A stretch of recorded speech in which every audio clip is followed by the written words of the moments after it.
Do you feel like there aren't enough hours in the day to handle all your work responsibilities? Are you constantly busy but still falling behind? I've been there too.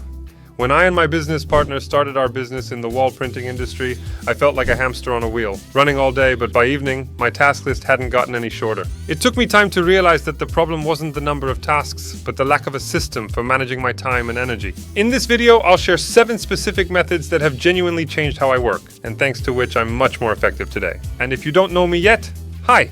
I'm Rafa from Wall Printers, and for the past 3 years we've been decorating walls using a machine called a wall printer. On this channel, we educate about the wall printing industry and show how to enter this business and effectively build a service-based company around it. Let's get started. If you're an entrepreneur, especially at the beginning of your journey with business, you probably know these challenges. You have to manage all aspects of your business simultaneously. When you're starting out, you have to do everything yourself. You can't delegate anything because you're on your own. It's difficult to separate work from personal life. You typically need to work much longer hours, and you lose the structure that comes with a traditional 9-to-5 job. You know, you leave for work and then come home. Done. Once you become an entrepreneur, all of that simply blurs. In entrepreneurship, if a client calls or something needs attention, you have to respond. Plus, you're the one-person department for everything. I faced these challenges myself when I started. At some point, the number of responsibilities significantly overwhelmed me. But the good news is that you really can manage it all. I enjoy working hard, and I recommend it, especially in those early stages. But you need to know that the longer you stay overworked, the worse it gets. Long-term, it's not sustainable. It leads to burnout, often even depression. So I don't recommend overworking yourself. And to be clear, if you're working hard to build your business, you're already doing a huge amount. The real key isn't working even harder, it's organizing your time and energy smarter. Over the years, I've found a few methods that radically improved my productivity and helped me grow my business faster. Let me walk you through them. Let's kick things off with tip number 1, creating a dedicated workspace. This might seem obvious, but it makes a huge difference. When you're first starting out, it's really common to work from home. I did it myself, and I know how many distractions there can be. It could be anything from family members to household chores. Having a separate area just for work helps you to mentally switch into work mode. It minimizes distractions and lets you focus better. Even if you don't have a spare room, try to carve out a corner that's only used for work. Also, make sure your workspace is comfortable. An uncomfortable setup can lead to physical strain and make it harder to stay focused. Building on the idea of creating the right environment, the second tip is something called body doubling. You might have heard about this recently. It's been getting a lot of attention online, and it turns out it's something I've been doing with my business partner without even realizing it. Body doubling is based on the idea that having another person physically present can significantly improve your focus and motivation. We simply work in the same room in our office. Now, this person doesn't necessarily have to be working on the same tasks as you. They could be reading a book, for example. The key is that their presence can create a sense of accountability. Think about it. If you've told someone, I'm going to work for the next 2 hours, and they're sitting right there, you're less likely to get sidetracked by social media or other distractions. I recommend testing this out with a friend. You could meet at a coffee shop, set up your laptops, and work alongside each other. It's helpful to have that support and different perspective. Some people even do body doubling sessions online using video calls, which shows how powerful this technique can be. Now let's move on to tip number 3, which is all about task management.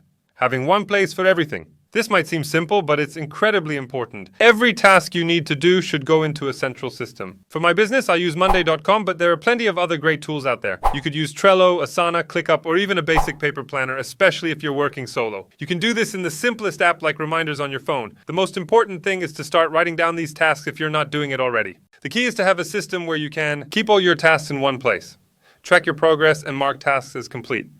Easily see who's responsible for what and when it's due.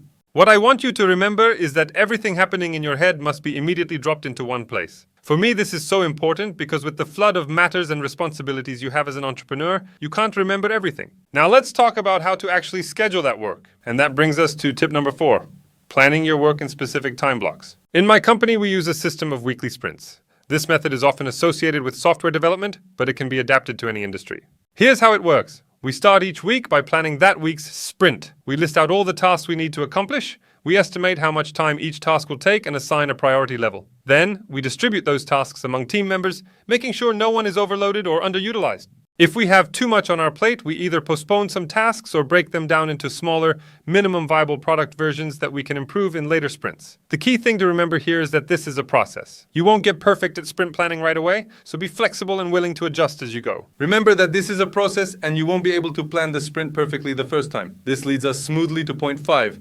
regular analysis, and drawing conclusions. We use a method called PDCA: plan, do, check, act. On a weekly basis, we take time to review the past week's progress. This process is incredibly valuable, and it's something you can do even if you're a solopreneur. You can set aside some time each week to ask yourself, what went well?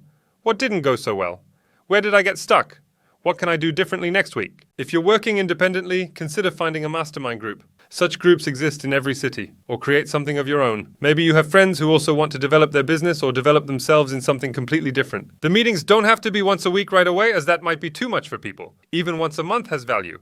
If you need more, you can increase the frequency. Bouncing thoughts off another person often provides enormous value. Just speaking something out loud or having to think about what you want to say gives you a stimulus for deep reflection. Another option is to chat with AI. Ask it questions or ask it to ask you questions. This really forces deep reflection that will definitely be valuable for you. The truth is, consistent self-reflection is essential for growth. If you don't do this, you'll miss out on significant growth opportunities. It's best to bounce these thoughts off someone who's doing something similar to you. That's why we build a community of wall printers around the world, so you can inspire each other, support each other, and develop together.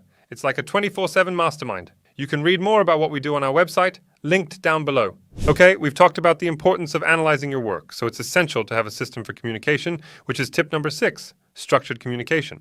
We have a dedicated tool for communication in our company, and we stick to it. The problem might arise if you communicate via SMS here, email there, Messenger, WhatsApp. This will only result in chaos. It will be easy to get lost in all this, so I would strongly push for structuring this communication. Apps can be nicely integrated with each other, and with one button, I can add an email as a task in my app, so I won't forget about any email. Last but not least, let's talk about the fundamentals of productivity: diet, activity, and sleep. This might sound trivial, but it's incredibly important. If you want to perform at your best in your business, you have to fuel your body and mind properly. It's easy to fall into the trap of grabbing something quick to eat when you're in the work mentality. Work. This might sound crazy, but the first money we earned, we invested in blood tests to create a diet based on that and quality food. And it wasn't just a few $100s. I plan my meals and bring them with me. This helps me avoid distractions and keeps my energy levels stable. If you're unable to provide yourself with healthy home-cooked meals, at least go for meal prep services rather than convincing yourself that a hot dog will fuel your entire day. It's worth investing in, and it will bring results. They might not be immediately visible on paper, but it will definitely bring results. And sleep.